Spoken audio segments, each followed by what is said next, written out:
Hello, thanks for checking out this video. I'm not sure what I'm going to title it yet, but what I'm talking about today is the fundamental similarities between Christianity and Marxist-Leninism, and specifically the similarities between the early Jesus movement and Karl Marx and what he wrote, and then later the similarities between Marxist-Leninism and the Church of Paul and institutional Christianity, because I've been having this ongoing discussion with an evangelical Christian friend of mine, and he's been commenting on my YouTube videos. I recommend you check out my last video about Christian hypocrisy, and then his response. His name's Sebastian. He commented. If you look for the comment, it's an interesting thing, and because of this ongoing discussion with him, I've ended up doing a deep dive into both Marxist-Leninism, so I've been especially the Cuban government and some Cuban history, and more specifically Stalinism, and also studying Christianity, like doing a deep dive. We got the Bible here, but also studying the Bible as literature and the evolution of Christianity, and then different secular takes on it. Reza Aslan, I don't actually agree with Reza Aslan's take overall, but there's a bunch of books I've been studying here, and also this was just an interesting book I read too, on misogyny, The World's Oldest Prejudice by Jack Holland. There's a whole chapter in here on Christianity and misogyny and its history, which had a bunch of interesting information about Paul. Anyway, while I've been doing all this research and this deep dive, something that's become really, really obvious to me, is that basically the way I've come to view things is that Lenin is to Marxism what Paul or Saul is to Christianity. In that, there was an early historical figure of Jesus, and as a secular person, I like to study the historical Jesus, not the Christ archetype, but from a secular historian's point of view, like the historical Jesus. Jesus, never met Paul of Tarsus, who would go on to create the Christian church. The same way that Stalin never met Marx. So you have two early people. I'm going to talk about some similarities here between the historical Jesus and Karl Marx.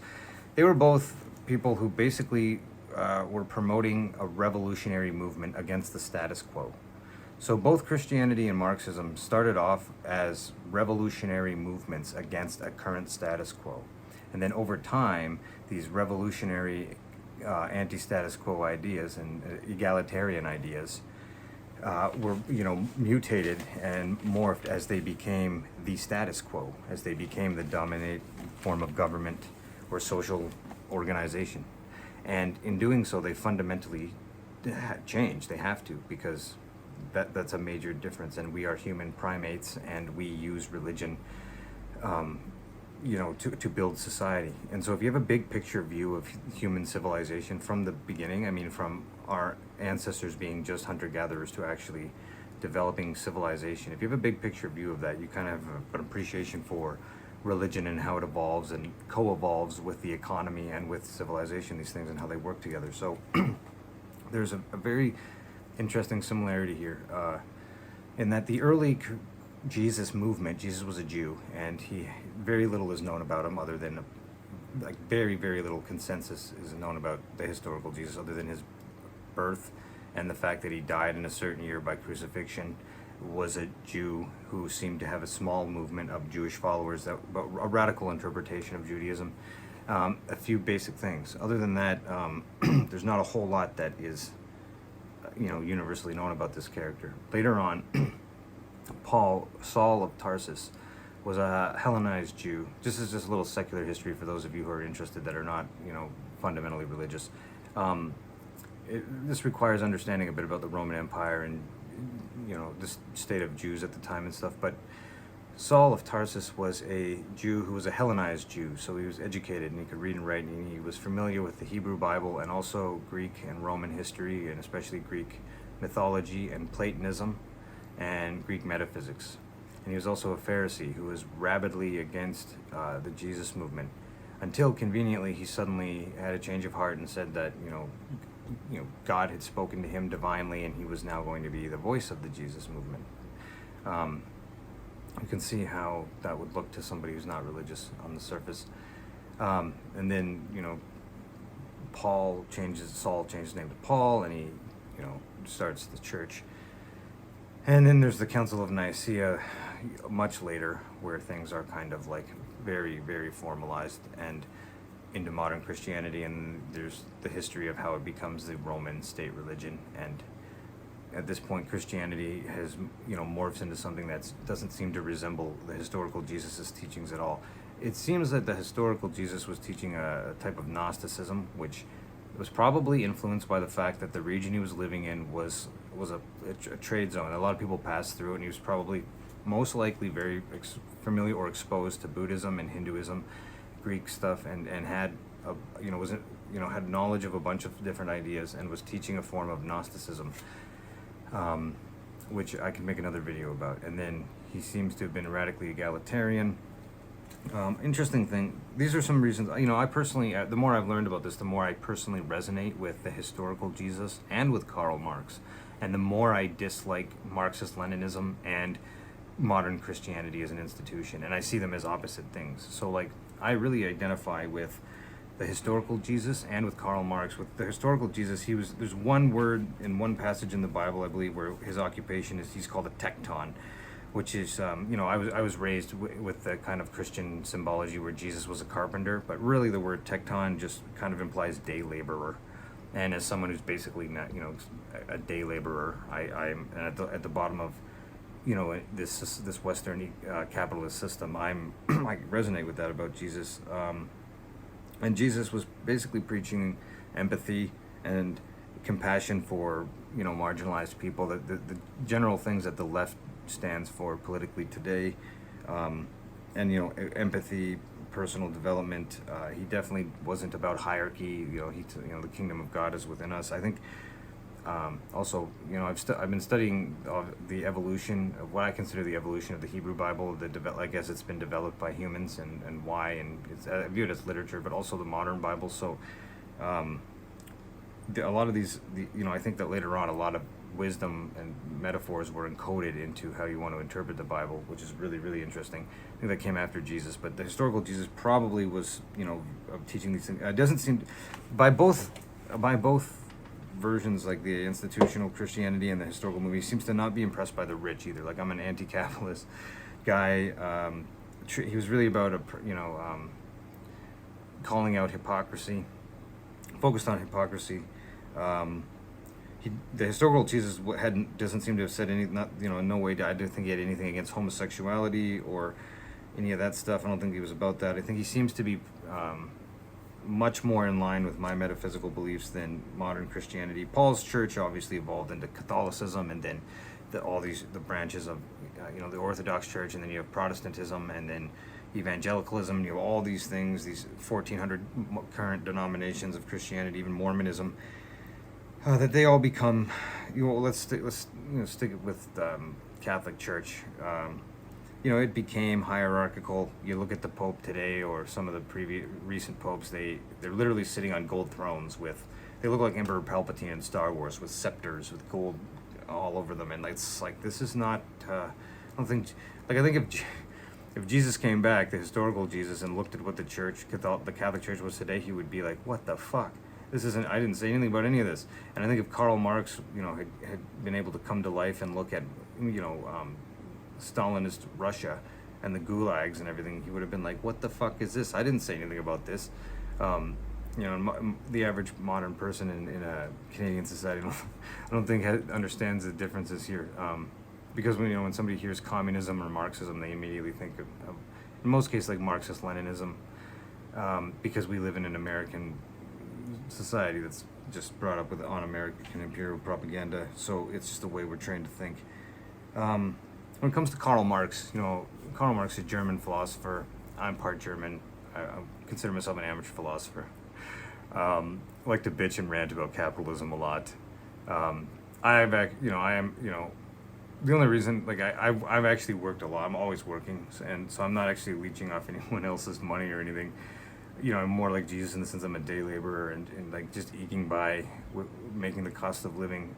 Whereas like Marx was able to kind of coast off his buddy for periods of time and lie around drunk a lot and stuff, which I just think is funny. Actually, there's a lot of things I think about Marx's life that are funny, but a lot of his frustrations and the things he's writing about, I understand.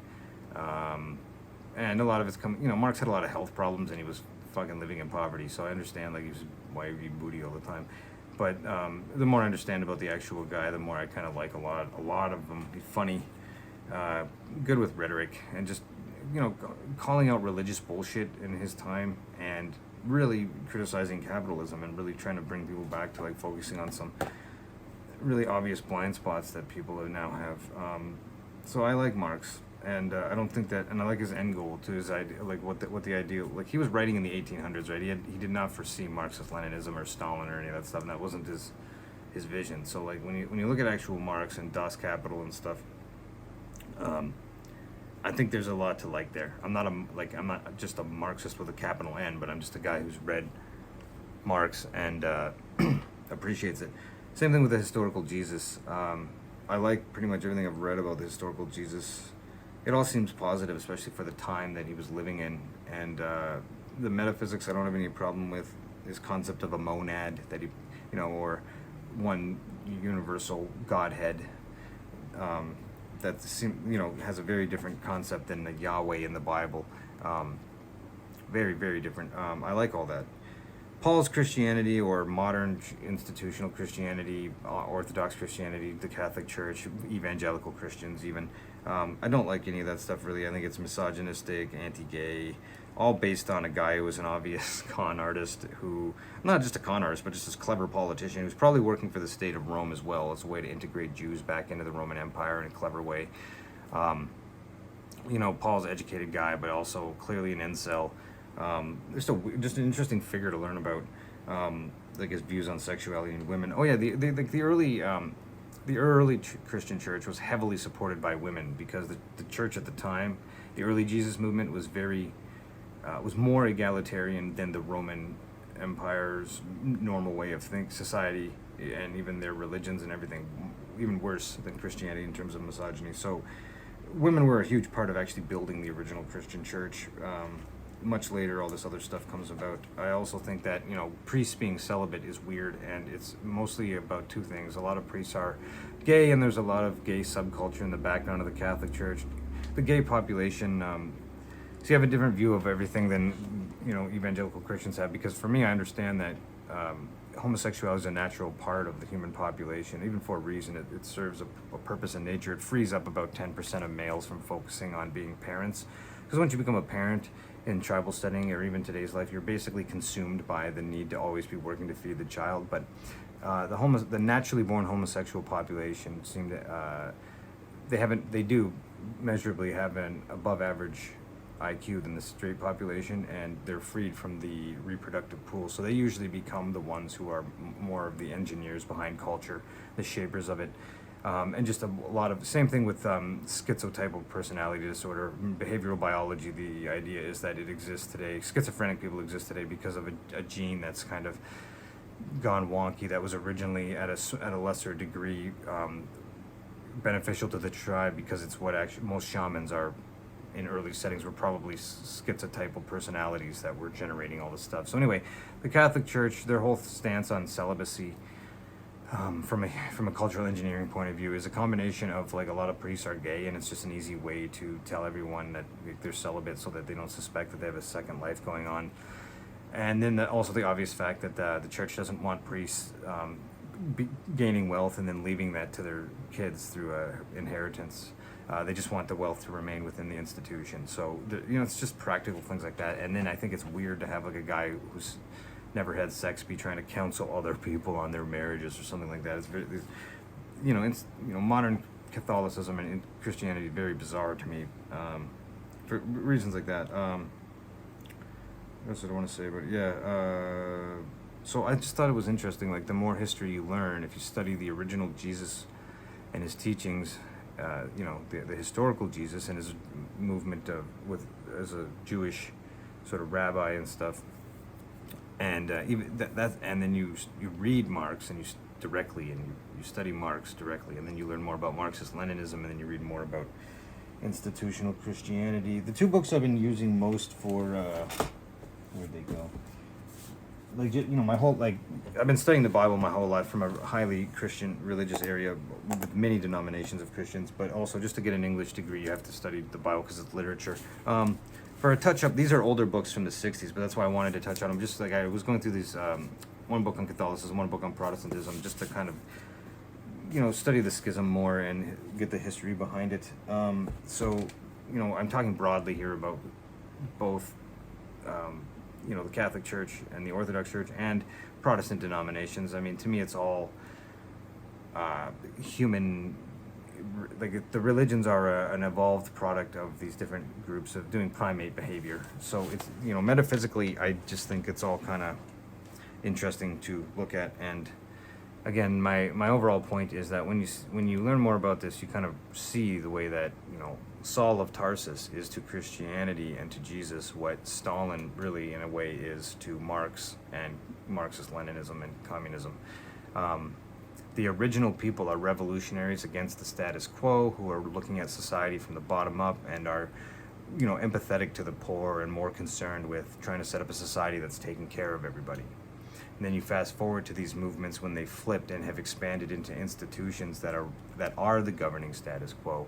Then they become much more about consolidating power, hierarchies, corruption, and perversion of like all the original ideas and stuff. And so there's a parallel there between those two things that I think everybody, it's worth reflecting on it, whether or not you're a communist or a religious person or just a common sense person. Like as a writer, I'm more interested in being a satirist than a propagandist. So I want to like try to write stuff and produce stuff that makes people stop and reflect on something and reflect on themselves more so than being a propagandist through the content I create, which is just trying to promote a singular kind of ideological view of something. I'm kind of the opposite. I'm like, let's just break everything down and look at all this stuff. So anyway, hope you found this video enlightening or interesting or something like that. Love to hear feedback from you guys always, and I'll be back soon. Thanks, guys.